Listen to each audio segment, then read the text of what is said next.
तालिबान सरकार जो अफगानिस्तान में है, उन्होंने एक फैसला जारी करा है कि मर्द अपनी औरत, अपने बच्चे, अपने बेटियों को मार सकता है, बस चोट के निशान शरीर पे दिखने नहीं चाहिए।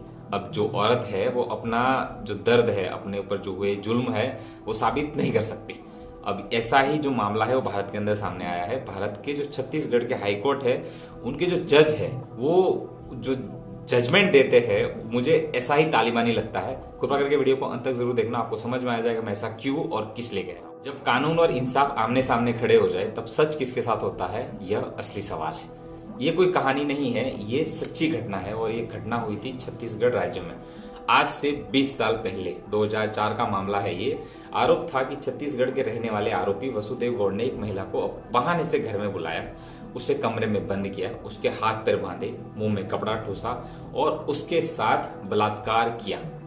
अब जो रिपोर्ट आता है कि ऐसा की कोशिश की, लेकिन एक्चुअल में बलात्कार किया। मामला अदालत पहुंचा, गवाही हुई, सबूत पेश हुए, रिपोर्ट सारे जांचे गए और 6 अप्रैल 2005 को जो वहां के ट्रायल कोर्ट ने वसुदेव गौड़ को दोषी माना और उसे 7 साल की सजा सुनाई। उस समय लग रहा था कि न्याय मिल गया, क्योंकि जो आरोपी था उसको सजा सुनाई गई, लेकिन असली मोड़ यहीं से आया। आरोपी ने इस फैसले के खिलाफ छत्तीसगढ़ हाईकोर्ट में अपील कर दी। अपील लंबित रही सालों तक। साल कितने साल आप समझना, ठीक है। इस दौरान उसे जमानत मिल गई। जरा सोचना, जिस अदालत ने दोषी मान चुकी थी, जो बलात्कारी साबित हो चुका था, उसको जमानत मिल गई। वो बाहर घूमता रहा, खुली हवा में घूमता रहा, अपनी जिंदगी जीता रहा, बच्चे पैदा करता रहा। और दूसरी तरफ जिसके साथ बलात्कार हुआ, वो हर तारीख पर वही दर्द जीती रही। हर सुनवाई पर उसके लिए नया घाव बनती रही, क्योंकि जब सुनवाई होती तब पूछा जाता था तुम्हारे साथ बलात्कार हुआ था, वो बोलती हाँ मेरे साथ हुआ था। किसने किया था, कैसे किया था, ये सब सारे सवाल। 1 साल, 5 साल, 10 साल और देखते देखते 20 साल गुजर गए।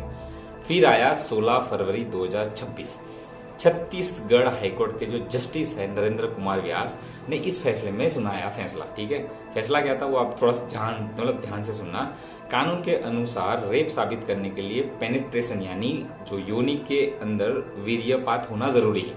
मेडिकल रिपोर्ट में ऐसा स्पष्ट प्रमाण नहीं मिला। पीड़िता के जो बयान लिए गए ताजा, वो भी उनको सही नहीं लगे, क्योंकि उस टाइम जो बयान लिए और इस टाइम में थोड़ा सा फर्क लगा। इसलिए अदालत ने ये कहा कि रेप साबित नहीं हुआ, लेकिन जो रेप करने की कोशिश की गई, तो फैसला बदल गया।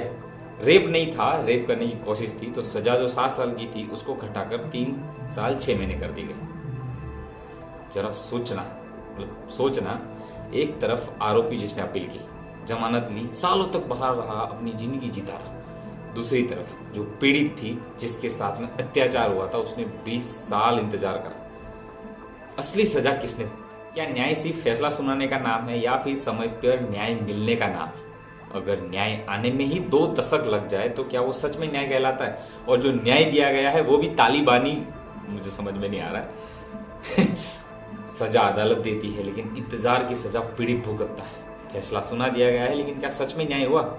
ये सवाल अभी बाकी है। कृपया करके जवाब आप कमेंट में देना। अगर आप चाहते हैं कि ऐसे ही सच और सवाल सामने आते रहे, तो चैनल को अभी सब्सक्राइब करें, क्योंकि यहाँ सिर्फ खबर नहीं, सच बोला जाता है।